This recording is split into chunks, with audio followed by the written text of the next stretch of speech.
తన ఇల్లు కార్యాలయాలపై అత్యంత దారుణంగా దాడి జరిగిందని దీని వెనుక రాజకీయ కుట్ర ఉందని మాజీ మంత్రి అంబటి రాంబాబు మండిపడ్డారు.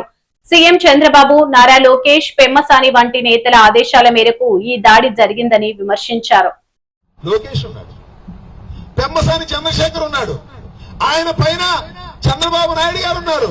ఉంటే కొడతారా? ఉంటే నా ఇంటి మీద పడి దోషం చేస్తే కేసు పెట్టరా? నా ఇంటి మీద పడి దోషం చేస్తే వాళ్ళని లోపల పెట్టరా? ఇదేనా చట్టం? వదిలిపెట్టడి రాంబాబు, గుర్తుపెట్టుకోండి. నేను ఇక్కడ నుంచి హెచ్చరిస్తున్నా, పోలీసు అధికారులకు హెచ్చరిస్తున్నా, చంద్రబాబుని హెచ్చరిస్తున్నా, లోకేష్ ని హెచ్చరిస్తున్నా, పెమ్మసాని చంద్రశేఖర్ ని కూడా హెచ్చరిస్తున్నా. ఏదో 12 గంటల నిరాహార దీక్ష చేసి ఇంట్లోకి వెళ్లి పడుకుంటాడు అనుకుంటారు ఈ రాంబాబు. ప్రాణం పోయినా వదిలిపెట్టను. ఆ అధికారులు శిక్షించేంత వరకు, నా ఇంటి మీద దాడి చేసిన వారిని జైల్లో పెట్టేంత వరకు నా పోరాటం వివిధ రూపాల్లో సాగుతూనే ఉంటుంది. గుర్తుపెట్టుకోండి. పెమ్మసాని చంద్రశేఖరు, చంద్రబాబు, లోకేష్ గుర్తుపెట్టుకోమని మనం చేస్తున్నాం. ఈ కుట్రదారులు ఎవరయ్యా? ఏ అనుమానం లేదు. పెమ్మసాని చంద్రశేఖర్. ఎప్పుడైనా ఉన్నాయా గుంటూరు? లేదా దాడులు ఎప్పుడైనా ఉన్నాయా? ఎంతమంది మంత్రులు చేశారు గుంటూరులో? ఎంతమంది శాసనసభ్యులు చేశారు?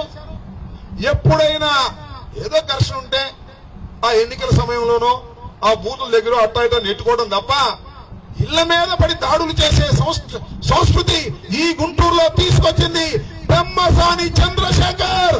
గుర్తు పెట్టుకో. దీనికి ప్రతిఫలం చట్టబద్ధంగా నువ్వు అనుభవిస్తావని కూడా ఈ సందర్భంగా చెప్పదలుచుకున్నా. కొత్త పిచ్చోడు కదా, పొద్దురగడు. అమెరికా నుంచి వచ్చాడు, మంచి క్యాష్ పార్టీ.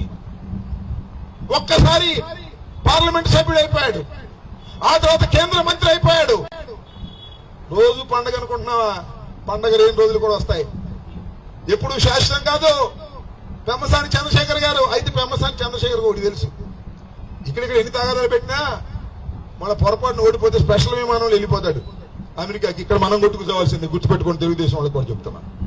ఇంత దుర్మార్గమైనటువంటి కార్యక్రమాలు చేసినటువంటి పెమ్మసాని చంద్రశేఖర్ ని గాని, ఆయన కేంద్ర మంత్రి అయినా ఏ మంత్రి అయినా, లోకేష్ గాని చంద్రబాబుని గాని వదిలిపెట్టే ప్రశ్నే లేదు.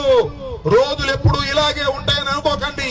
ఇప్పటికైనా జ్ఞానం తెచ్చుకొని అధికారులు ఇద్దరిని సస్పెండ్ చేయండి. చట్ట ప్రకారం ముందుకు కదలండి. ఎవరైతే నా ఇంటి మీద దాడి చేశారో, నేను ఏదైతే కంప్లైంట్ ఇచ్చానో ఆ కంప్లైంట్ లో వచ్చే సెక్షన్లు అన్ని కూడా రిజిస్టర్ చేసి ఎఫ్ఐఆర్ ని ఆల్టర్ చేసి చర్య తీసుకోండి, శభాష్ అనిపించుకోండి తప్ప ఏమిటి అన్యాయం నాకు అర్థం కాదా? నిజంగా నా ఇంటి మీద దాడి జరిగినప్పుడు 1 గంట తర్వాత పోలీసులు వచ్చి లాఠీ చార్జ్ చేస్తే ప్రభుత్వానికి ఎంత పేరు వచ్చేది? మంచి పేరు కొట్టేశారా? అంబటి రాంబాబు గారి ఇంటి మీద దాడి చేస్తుంటే తెలుగుదేశం అని కూడా లెక్క చేయకోకుండా పోలీసులు వ్యవహరించారు, శభాష్ పోలీసులు అనేటువంటి మాట వచ్చేదే కాదా? చెప్పండి. ఎందుకు ఈ దారుణానికి పాల్పడ్డారు? భయపెట్టాలనుకుంటున్నారా? వైఎస్ఆర్ కాంగ్రెస్ పార్టీ కార్యకర్తల్ని భయపెట్టాలనుకుంటే అది మీ పొరపాటు.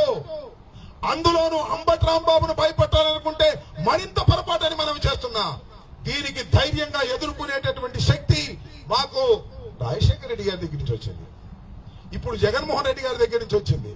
వదిలిపెట్టనంటే వదిలిపెట్టను. నేను గుర్తుపెట్టుకోమని మనం చేస్తున్నా. ఈ పోలీస్ డిపార్ట్మెంట్ కి చెప్తున్నా, లోకేష్ కి చెప్తున్నా, పెమ్మసానికి చెప్తున్నా, చంద్రబాబుకు చెప్తున్నా, ఇప్పటికైనా మర్యాదగా చట్టబద్ధంగా వ్యవహరించే కార్యక్రమాలు చేయండి. ఏదో 12 గంటలు కూర్చున్నాడు, వెళ్ళిపోయాడు, వెళ్ళడట, వదలట. మీ సంగతి తేలుస్తా. ప్రాణాలకు తెగించైనా మీ సంగతి తేలుస్తా. చట్ట ప్రకారం చర్య తీసుకునే